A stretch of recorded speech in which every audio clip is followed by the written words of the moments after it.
Sa loob ng lore ng Stranger Things, may isang detalye na hindi napansin pero maaring ito ang maging perpektong susi para tuluyang talunin si Vecna. Patty Newby, ang kontatoid ni Bob Newby. Umibig si Henry Creel kay Patty noong bata pa siya at si Patty lang ang sinabihan niya tungkol sa kanyang mga nakikita, paano niya nakuha ang kapangyarihan at ang totoong mundo ng baliktad. Marami ang naniniwala na buhay pa si Patty at kung totoo ito, siya lang ang tunay na makakaunawa sa isip ni Henry bago siya naging Vecna. Magkakatulong ang impormasyong ito sa mga bata para malaman ang kanyang pilakterya o koneksyon na nagbubuhay sa kanya.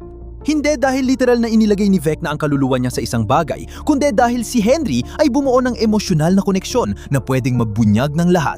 Malaking tulong ang impormasyong ito kay Eleven para makahanap ng mas direktang paraan laban kay Vecna, lalo na at mas kontrolado na niya ngayon ang kanyang kapangyarihan. At diyan babalik si Eddie hindi bilang isang kakaibang multo, kundi bilang representasyon ng mandirigmang si Kaz na siya lang ang may sapat na lakas sa kwento para traidorin si Vecna at sirain ang kanyang huling depensa. Hindi lang isang beses bumagsak si Vecna, 2 beses siyang natalo.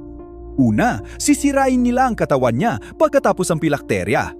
Kapag pareho nang nawasak, doon lang tuluyang mawawala si Vecna magpakailanman. Kahit parang di halata, mula season 1 ay may sagot na palagi ang larong nilalaro ng mga bata.